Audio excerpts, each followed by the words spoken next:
perlu ada lagi yang tanya-tanya lagi sudah. Karena ini kalau tidak ini ya rasa penasaran bisa menimbul suuzon. Ustadz ikut demo gak? Kayaknya sih enggak lah.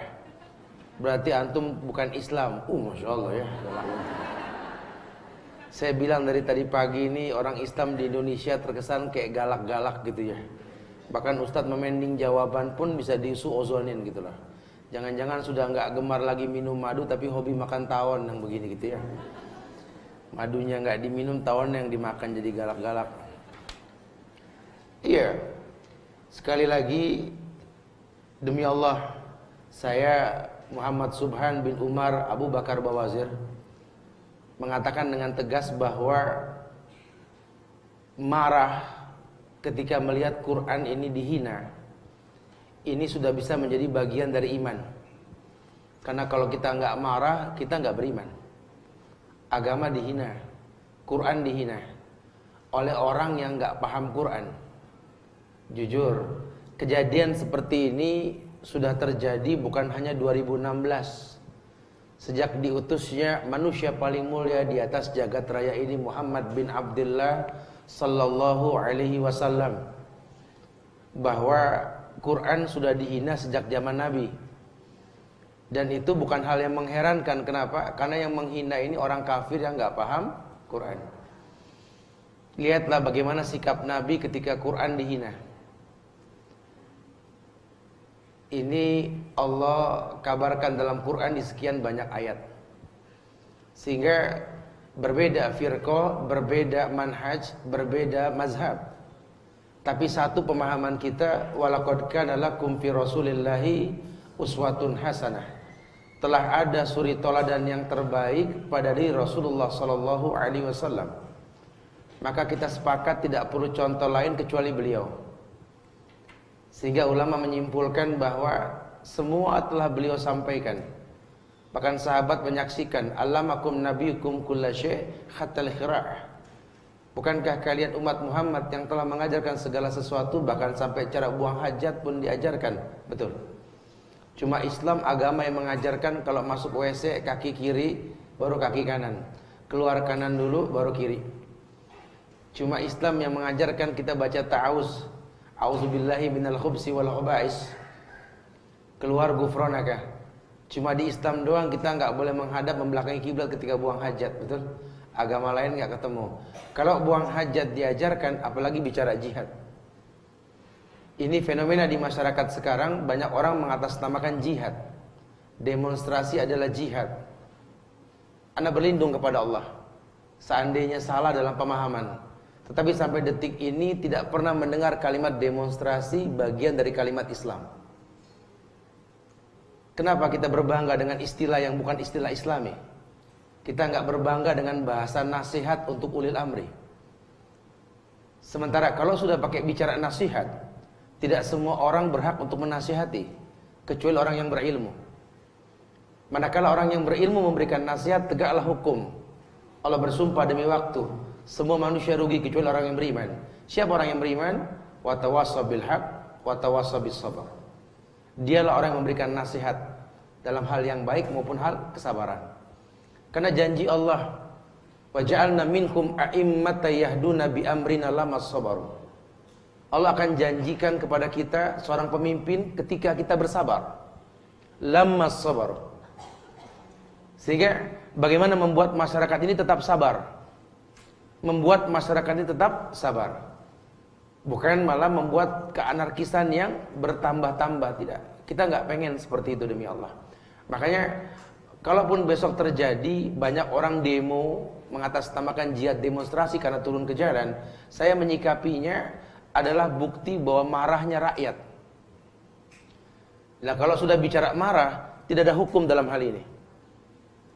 Jangankan rakyat yang marah pada pemerintah, ya, jangankan rakyat yang marah pada pemerintah ketika terzolimi, bahkan anak pun yang mungkin merasa terzolimi bisa marah sama ayahnya atau orang tuanya, dan dia membentak orang tuanya. Tidak dikatakan anak ini benar, tapi tidak dikatakan pula salah. Kenapa? Karena dilihat hukum sebab akibat. Apa yang membuat dia membentaknya, itu yang perlu dipelajari. Sehingga ulama nggak nimbrung dalam hal ini mengiyakan sesuatu yang tidak islami. harusnya mengistiqomahkan diri untuk menjadi orang-orang yang menasihati ulil amri. Tidak semua orang turun ke jalan. Karena khawatirnya ini jihad kita bak bumerang yang dilempar akan berbalik kepada yang melempar gitu. Seperti yang lampau kita lihat, banyak dipertontonkan dan kritikan dari orang-orang non-muslim bahwa berapa banyak orang-orang Islam ini yang ketika waktu Jumat berdemo, banyak yang nggak sholat Jumat. Ya, padahal saat ini kita nggak menyalahkan mereka yang turun ke jalan karena emosi. Orang emosi apapun bisa terjadi. Ini pemerintah lelet, lambat sekali. Sehingga tidak disalahkan kalau rakyat yang terbatas ilmunya seperti ini.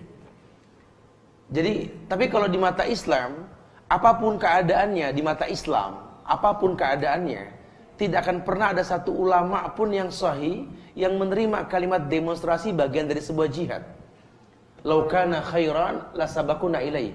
Karena kalau memang ini baik, demonstrasi adalah sebuah kebaikan, para sahabat sudah melakukan dan tidak ada yang melakukan ini. Tapi menasihati pemimpin sudah ada, bukan tidak. Kalaupun harus terjadi, paling tidak diredam. Jangan sampai kejahilan meliputi apa yang mereka lakukan. Sampai perempuan turun ke jalan, ya jangan. Sebanyak apapun perempuan turun ke jalan gak membuat gentar hati para laki gitu loh. Karena memang bukan di situ tempatnya jihad. Yang dikhawatirkan malah nanti selfie depan spanduk gitu loh. Ini kan berbahaya sekali. Ya, jangan.